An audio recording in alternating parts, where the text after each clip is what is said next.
Good evening, and welcome to 360 North's Writers Showcase, our literary program that highlights work by Alaskan writers. I'm your host, Scott Burton. Tonight, we'll hear 3 stories that take us from a bar stool at Darwin's in Anchorage to a wolf hunt outside the village of Selawik. We ponder the transient nature of our state's inhabitants and yearn to be loved. Our next piece is by Anchorage-based writer Alyse Knorr. It was recently published in a collection of LGBTQ short fiction and poetry by Alaskans titled Building Fires in the Snow. In this story, our narrator explores the malleability of truth. Reading fact-checking. Please welcome actor Donnie Gott.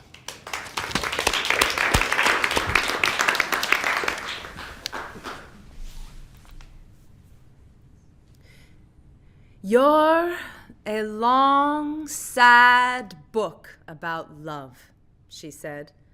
Or I said about myself. We were smoking inside Darwin's, back when you could still smoke inside, and eating the free popcorn and drinking the cheap beer.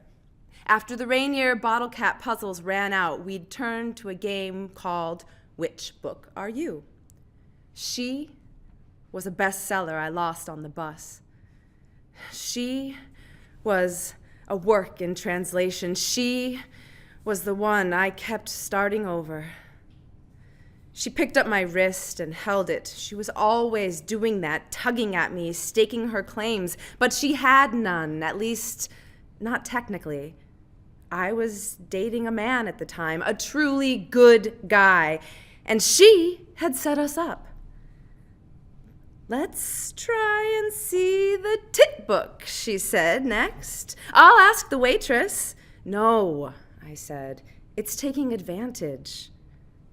Don't you want to see what another woman's breasts look like? She asked. This was a test, or a flirtation, or both.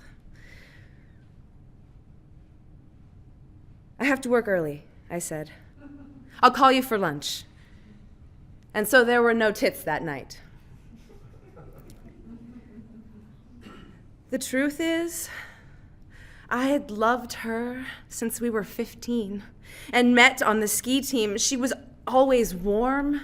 No matter what the temperature, she could sit beside me on the bus and heat me like a furnace. My job at the paper was to check the facts and edit the copy. In practice, this meant correcting commas for 8 hours a day. I didn't mind cleaning up after others. I didn't mind having no byline. It felt comforting to make a decision and immediately take action on it, even about something as small as a comma. The fact-changing began as a one-time affair. I still remember the headline, Moose Overrunning Kincaid Park. I'd gone back and forth on whether to add the word R. Moose are running over Kincaid Park. I didn't want to insert a clunky to be verb, but as it was, it sounded like only one moose was overrunning the whole park. And that's when I got the idea. The article's lead read, a female moose protecting her calf charged a skier Monday at Kincaid Park on the roller coaster trail. Just as easily as I would correct a comma, I changed calf to calves. Just like that. The moose had twins. And in that moment, reality changed entirely. And I was the one who had changed it. In fact, the closest I ever came to dying, I had thought of her. We were on a team-building trip, whitewater rafting near Hope. 6 of us in a boat, plus the red-bearded guide in the back shouting paddle commands. She was right behind me, and she was 17, like me. 17 meant I had never once thought of death. We hurtled over an eddy and crashed down, bow first. Water rushed into the corner of the raft, and the front lip caved into the river, and then I couldn't breathe. Sucked out of the raft, and helmet smacked against the rock, and my very next thought was, did she see it? Did she see it happen? I was hoping to make her worry, to wring her hands and watch me drift downstream, struggling to turn onto my back, like the guide had instructed. Let the current take you. Don't struggle. I looked upstream for the raft and saw a yellow speck. Cold river trickled under my fingers, and I imagined the way water flowed over her skin in the shower, her fingers running through her soapy hair. She actually dyed her hair purple later in college down in Seattle and gained weight and lost it again, plus much more, all on a saltine cracker diet she adopted for various roles in various plays put on by the theater troupe. Through the window of the sandwich shop, we watched a line of tourists shuffle around the block, clutching cartoon maps and water bottles. You know, I skipped bingo for you, she said. She worked at an assisted living facility called Anchorage Manor. Her job was to plan the activities, crafts, spelling bees, and movie nights where they served mocktails. Those living with assistants were never allowed alcohol. Listen, I said, do you think the tit book is real? Specific rumors about the tit book varied depending on whom you asked. According to some, only women were allowed to access it, and only if they agreed to a Polaroid of their own breasts first. Like a sisterhood of the tits. Others had it that the exchange was a shot for a shot, and still others claimed that there was no tit book at all, or that the bartenders only showed the book to those they thought would be too drunk to remember it. Why don't you do a story on it and find out, she said. Isn't that the whole point of the paper, to uncover the truth? Yeah, right, I said. I'd never do that. What are you so afraid of? She asked. Her eyes locked on mine and made their point known. For years, we'd been doing this dance, testing each other, slowly building a case. About 60% of the time, I was sure she wanted me, but that wasn't enough to tell her. There was too much at stake. It was too great a gamble. A week or two after the moose, in an article about the salmon derby in Seward, I changed the weight of the prize salmon from 51.4 pounds to 51.9. I knew the winning fisherman wouldn't call in to the reporter and air half a pound in his favor. This was the art, getting away with it, of course, but more importantly, ensuring the fact change did not disrupt anything essential to the story's meaning. That, I decided, would be unethical. And I am a very ethical person. So, I never gave any misinformation or invented quotes. It was the small details I altered. And in this way, I felt like leaving my mark, like an artist's signature, like finding the artist's hand in a painting's tiny brushstrokes. I started to love seeing copies of the paper around town in a way I had never before. A thrill went through me every time, knowing at least one of my secrets always lay inside. One year, I flew down to surprise her when she was a shark in the chorus of West Side Story. I was shocked at how thin she was, all golden eyes, hungry and hollowed out in her skull. She didn't even have a speaking part.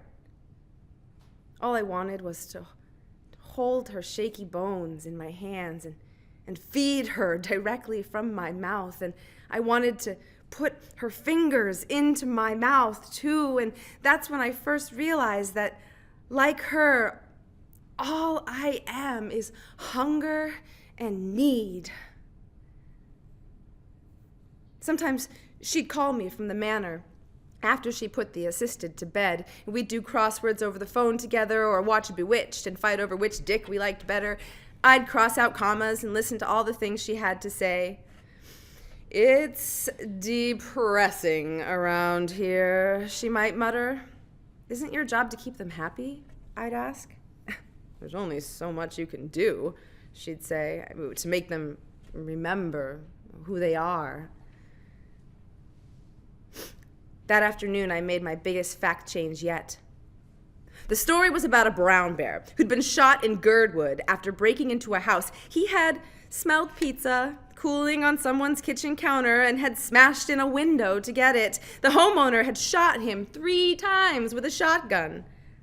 My first thought was, what a stupid reason to die. I mean, for pizza, of all things. But then I felt embarrassed for the bear, and then I felt sorry for him. He was either so hungry he had to barge into someone's home, or so brave he didn't care. One was pitiable and the other admirable, and as I sat at my desk oscillating between the two feelings, I realized that I couldn't tell the difference, and that the difference didn't matter. I was the Great Gatsby, and she was the sound and the fury. I was 100 years of solitude, and she was gone with the wind. I was surprised when she came back north after college. I thought she'd moved to New York and star in Off, and then Broadway productions. Singing and acting and dancing were all she'd ever cared about. Once I'd asked her how she could be so completely, so believably someone else, and she shrugged and said, "That's why they call it acting." And I knew then that she would ruin me all the way through. The only thing that could be done to restore the bear's dignity was to retell this one part of the story, how many shots it had taken to bring him down.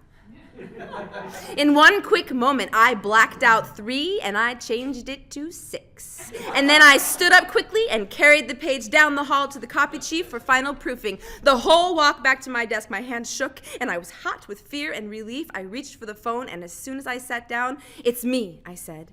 "Do you have a movie night tonight?" "Yeah, A League of Their Own," she said, "but I can skip." "Okay, let's do Darwin's at 9. "I've always loved what a wild woman you are," she said. By 10, we were silly drunk. By 11, she had cried once and put her hand on my knee once and interrupted me in the middle of a story to hug me because I was so funny, and she loved me so much, and she was so glad we were friends. As the night went on, tourists smelling like hotels and buses started crowding the small bar, knocking over beers with their elbows and pointing at locals indiscriminately. "Let's get out of here," she said, taking my hand, and we walked down 6th to the inlet. The ravens had all changed into their summer whites, and they were cawing so loud I could barely hear her when she said, "Tell me a secret." "What kind?" I asked. "You know all mine." "If I knew all your secrets," she said, "I wouldn't still hang around with you." I thought of the bear, dying with the taste of hot bread in his mouth. I thought of the way her chin tucked to her chest when she glided down a hill. I thought of myself in the ladies' room after her play, holding my head in my hands and breathing. "Tell yours first," I said, and the gulls cawed at the thumbprint moon, and we both felt lonely. "I don't think I've ever really loved," she said. "Ever been really loved. Except by you." What? I asked, and a hole tore open in my stomach. "You know?" And she did. "No," she said. "Tell me." "Well, it's true." She was sitting beside me in the cool air, pumping out heat like a radiator. Across the bay, Sasitna slept in the purple light, waiting in the water for her love to come back to life. Yes, she said, it is. And that's when she put her hand on top of mine, and my chest tightened and released all at once. And in that moment, I felt like she'd opened some kind of back door in my life I didn't know was there. I was 17 again, 17 still, and I would never, never die. She kissed my hand, and I couldn't believe it. She looked in my eyes, and I couldn't believe it. She leaned in, and my heart was drowning itself. We talked for hours, long after the sun finished setting, making plans, telling our stories, laughing about how long it had taken. I felt like I was at the first act of my own wedding. She held my hand, and she traced my lifeline. She found herself in all of my futures. Once on the trail, her boot had unclipped from her ski and frozen. It wouldn't snap back in again. I stopped and I walked through the pines the rest of the way with her, our poles and skis propped across our shoulders. We were still half a mile out when two huge snow-covered dogs came sprinting down the path toward us. Their harnesses jingled and their tongues lolled giddy. "Hey!" she shouted. "Just where do you think you're going?" The dogs stopped immediately, looked at one another for a moment, and then turned around and ran back the way they'd come. "Everything is so urgent when you're in love," she'd said. She took it all back the next morning, of course. I had run all the way home and barely slept. At 6, I got out of bed, I put on my best shirt, and I cooked a big breakfast of waffle and eggs. I made a smoothie, I drank it too fast, imagining what could possibly happen next. I had never been happier. I was washing the dishes when she called. My heart hummed like an engine. "Hello? Hi, it's me. Listen, we need to talk about last night." "Okay." "I wasn't feeling well, and I had taken a lot of cough syrup and Tylenol PM. I don't remember exactly what I told you, but whatever it was, I didn't mean it." The way she'd said it, the complete honesty of her lie, it felt like a new silver fish just pulled from a foreign river, glittering cold and alive. Like these were the first words ever spoken in time. They were so pure and beautiful in their devastation, and I didn't even try to fight it.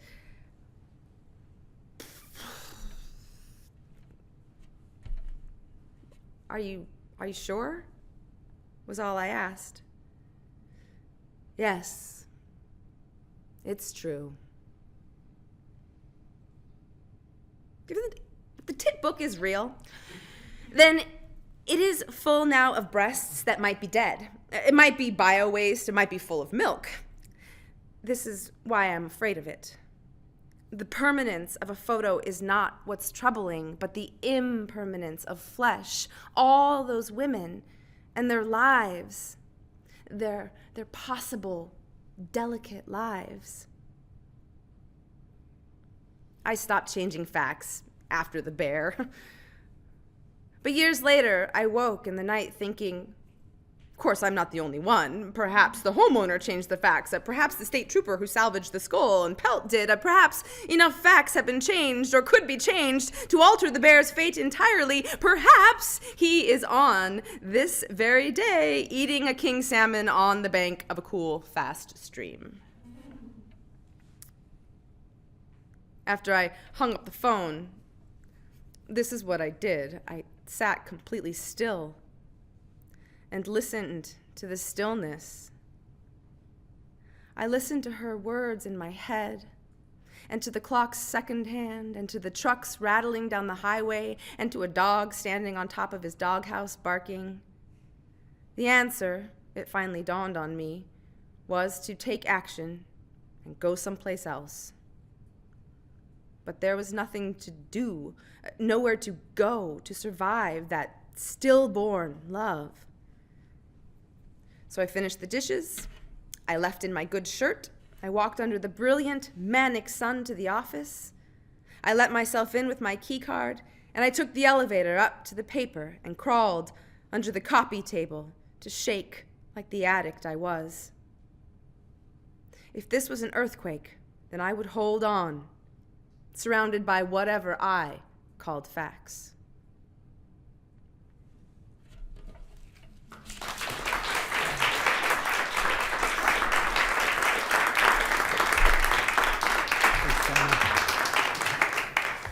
That's all the time we have for this evening. Thank you to our writers Ray Friedlander, Stephen Bolin, and Alyse Knorr. And thank you to our actors, Christina Apathy, Donnie Gott, and Jake Wade.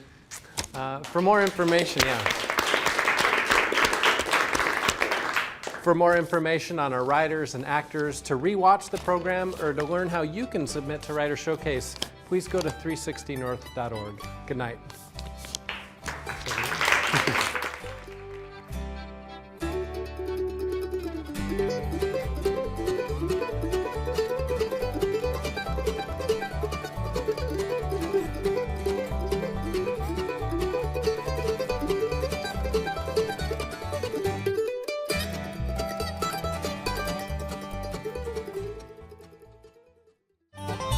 Funding support for Arts at 360 programming comes from Northwind Architects.